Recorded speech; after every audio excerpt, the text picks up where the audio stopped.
Hello everyone, myself Ketan Bhavsar, Assistant Professor in LJ Engineering College, Ahmedabad. Today's topic VLSI design style.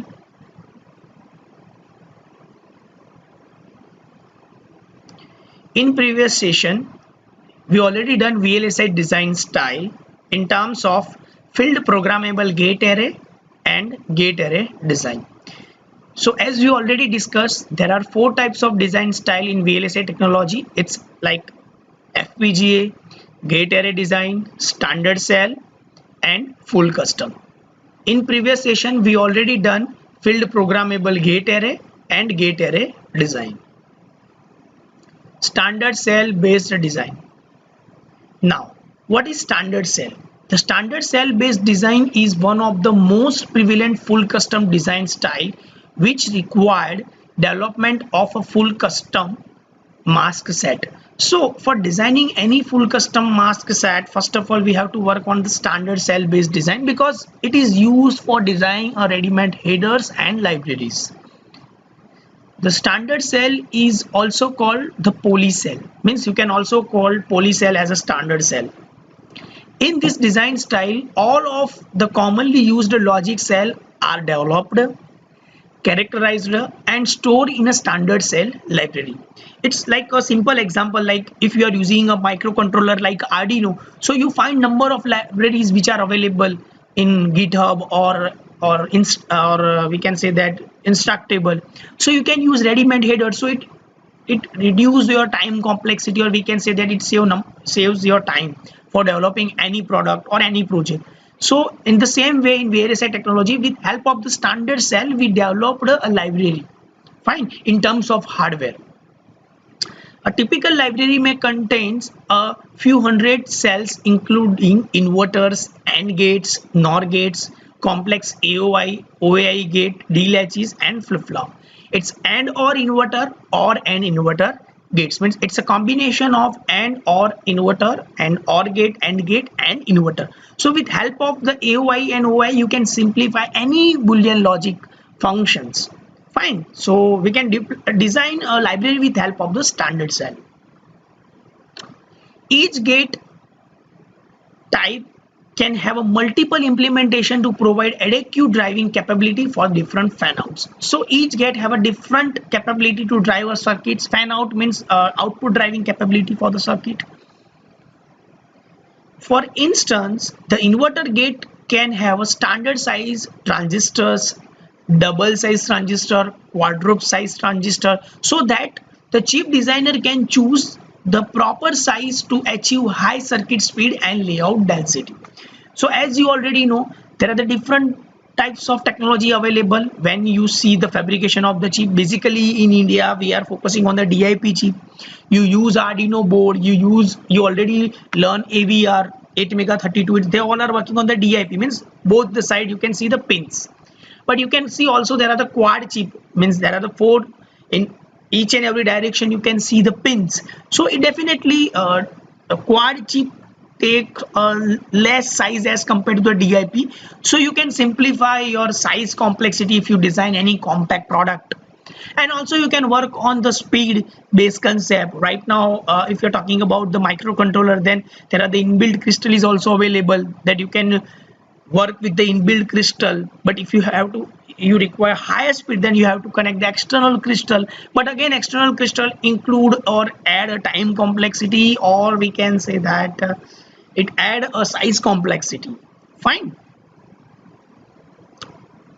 The characterization of each cell is done for several different categories. It consists of delay time versus load capacitance, circuit simulation model, timing simulation model, fold simulation model, cell data for place and route, and mask data. So these are the certain characterization for each and every cell that we have to check. It's a simulation time, circuit simulation, fold simulation, place and route mean connection, as well as placing of the component. Fine. And after that a masking of data. As you can see, this one is a standard cell design. As you can see that it's an internal part. Fine. You can see it's arranged in proper manner. It because of the standard library arrangement. In standard cell we use a specific library, or we design a specific library with help of AND or inverter, or an inverter with help of the NAND gate, NOR gate. So you can see the placing is appropriate manner with help of, as you can see, it designed with help of the NMOS and PMOS. As you can see, the NMOS transistors are located closer to the ground, means this all are the NMOS, while the PMOS transistor are placed closer to the power rail. So as you can see, this one, all these all are the PMOS. It similarly, it look like a stick diagram for designing any Boolean function, or simplify any Boolean function. We are using NAND gate, NOR gate and inverter. Fine. So for simple inverter design, we already done in semester 3. We have to put VCC line, PMOS, we have to put PMOS near VCC and NMOS near ground, and with help of the combination of these two we are designing a circuit, or we can simplify any Boolean function. As you can see, this one is an internal view. As you can see, the standard cell row, routing channels, that it is useful for the connections. These all are the IO blocks for applying the input and output configuration or connectivity between input and output. These are the routing channels. Now go into the depth. It's a floor plan for standard cell based design. It's a chip level. You can see that if you work on the Xilinx software, or you see the Xilinx software, there are the number of options available like translate, mapping, place and route, and floor planning. So it look like this. You can also see this type of the design in software also, right? So when we work on the software, then I will also show you this configuration in Xilinx software. After chip logic design is done using standard cell in the library, the most challenging task is to place individual cells into the rows and interconnect them in a way that meet stringent design goals in circuit speed, chip area and power consumption. So after designing a specific standard cell or individual standard cell, the most challenging task is that we have to place in proper manner. Fine, we have to place in each and everywhere, or we have to place in proper way.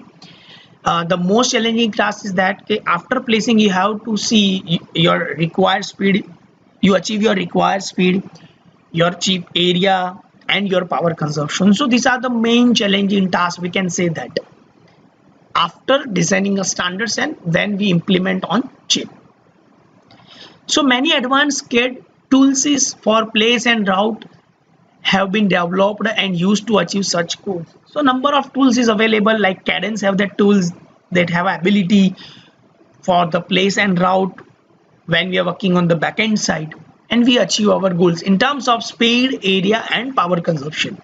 See, in VLSI technology we have a main 4 parameters, we can say that: power consumption, speed, area and cost. Fine. Here we are focusing on the performance base, so we are considering the speed, area and power consumption.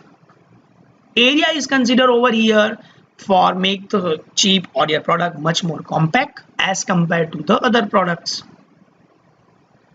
Fine. So I hope you know or you like the session about the standard cell based design, and if you have any doubt then you can contact me. Now we move on the next topic. It's a full custom design style. So in starting of this chapter, we already done, or we already studied this part, the full custom standard cell. In standard cell we use ready-made headers, but when we are dealing with the full custom design style, we have to design each and every component step by step, or we have to design each and every component manually. You cannot use ready-made headers and libraries. So the standard cell based design is often called full custom design. In a strict sense, it is somewhat less than fully custom, since the cells are pre-designed for general use and the same cell are utilized in many different chip designs. So once you design a standard cell, then that particular cell you can use in different design style. Fine. So in standard cell we use a ready-made headers that we already said. In a fuller custom design, The entire mask design is done anew without use of any library. So you cannot use any library or header when you use a full custom design style. However, the development cost of such a design style is became prohibitively high. Definitely, because if you design each and every component, fine, then your cost became much more larger. As you can see, suppose you have to design one simple home automation system. Now in India, what exactly we are doing?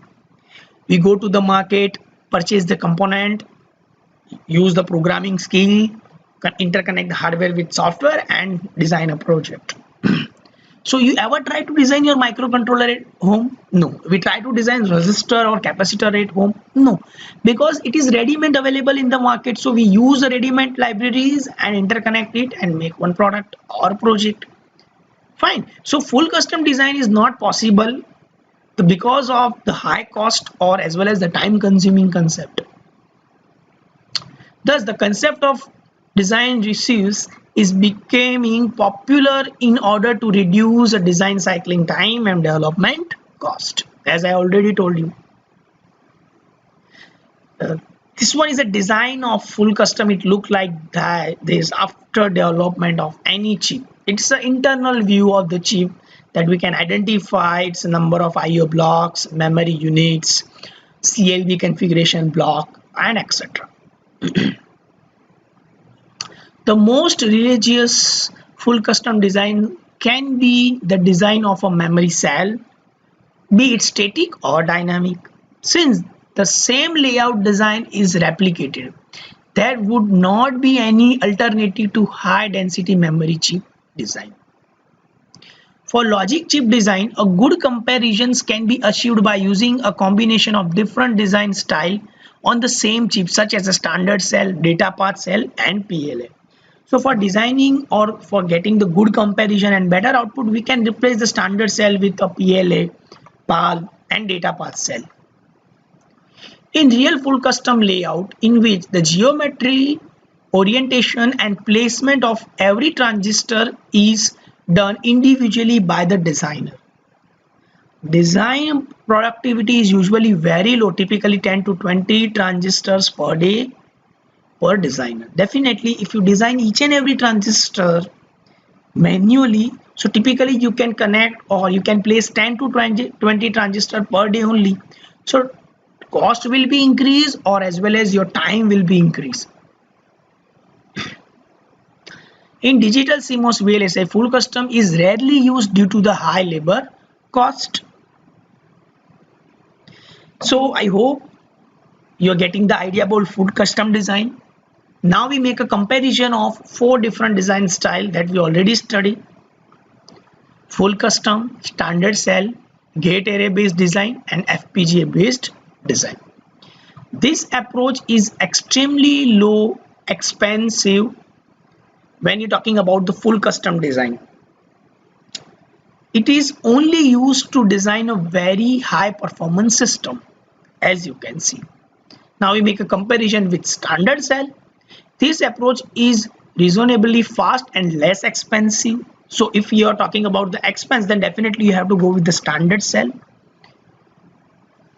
Most ASIC are currently designed using this method because it reduces your time complexity or it reduces your designing time. So because of that reason, ASIC means application specific integrated chip. You can see your microcontroller, your microprocessor, they all are ASIC, means for designing a specific application. So we use that particular chip at a time. Gate array based design. This approach is fast and less expensive as compared to these two. ASIC performance are relatively slow. So because of the slow performance, we are not using a gate array based design. We focus on the standard cell based design and full custom. But rarely we are not using the full custom design style because of the time constraint and also for the cost. Fine. Now FPGA based design. The design process is very fast and cost effective. ASIC performance are slow. So when you're dealing with cost and when we're dealing with the response fastly, then we use a FPGA comparison to full custom standard cell and gate array based design, because it is fast as well as cost effective. But definitely when you're dealing with the ASIC, then its performance is goes to slow, but it greater than gate array and a standard cell based design. So because of that reason, we use FPGA in each and every chip or in each and every product when we're dealing with the VLSI technology. And after designing a specific product, we convert in ASIC chip for make your product much more compact and faster. So I hope you're getting idea about this 4 design style technology. It's also called as a VLSI design methodology style, ASIC design methodology style. Fine. So if you have any doubt, then you can make a contact. Fine, and you can contact me. I hope you are getting idea about this 4 design style. So thank you very much.